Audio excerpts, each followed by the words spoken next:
Like For the you past. and Doug, I would, if I could get you and Doug on with Neil, that would be a laugh riot. Who I probably haven't talked to in 40 years.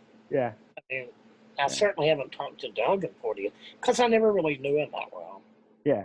And I mean, and so many of us have, Dan, it sort of leads to Dan.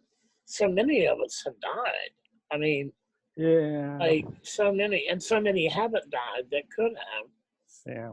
I mean, what's life like for you and your husband right now? Well, I have we've been together on the 29th of December will be 21 years.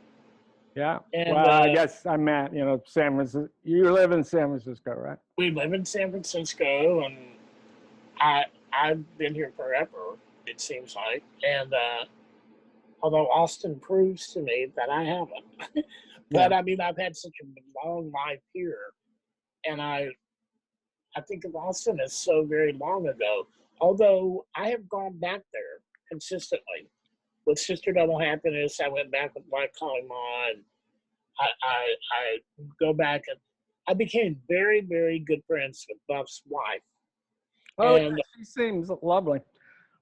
Yeah, we became very good friends, and so even if Buff moved away, I would still go back and visit her. Oh, wow. And but Buff's become very calmed down. I'm sometimes fascinated that he can be really sweet. And he was very, very personable on the phone when he can be so very nice. Yeah. And he said something that I'd like you to verify just on general purposes. What is it? That he never made any money from any Dick's record, never got any royalties. Nothing. But your stuff is with Alternate Tentacles and that other big indie label. SST. Well, one time we got one check for $250. I think $200.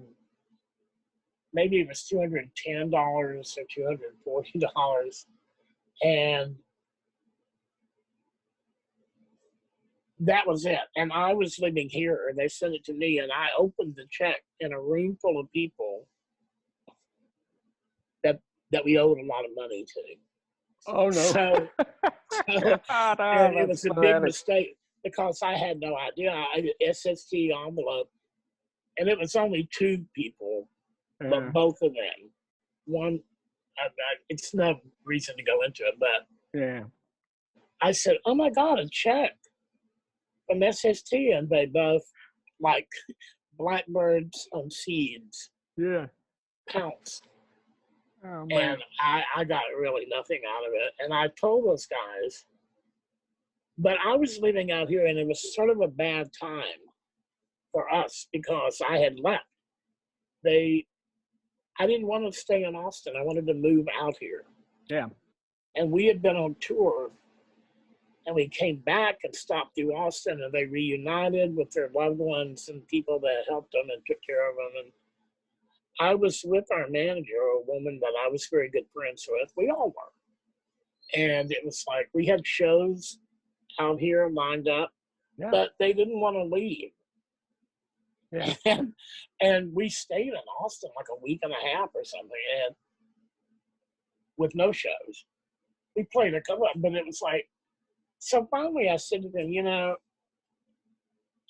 I'm not going to stay here. We're doing really great. And we can come back here later, but we need to, and they didn't want to do it. And it created a little friction. And I, being a big sassy queen, said, well, you could stay here and replace me because I'm going to go to San Francisco and get new members. Yeah. And, of course they didn't like that.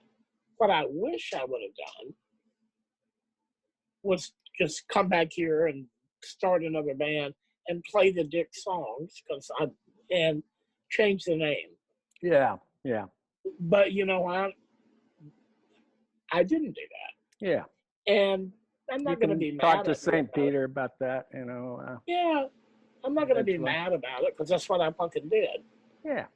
But there was a few uneasy scenes, but I had the gall, and this I don't believe. I had the gall to go back there with the new band and play And call it the Dicks. and call it the Dicks. Yeah, that When I does. think about that now, that would have been the time they would have probably beaten my ass, Yeah. but they didn't, and they opened. Oh my God. had As another Shooting band. Pains or Pretty Mouth or Well, it was one of those early ones, like maybe Pretty Mouth, or it was one of those early ones. I don't remember which one. have But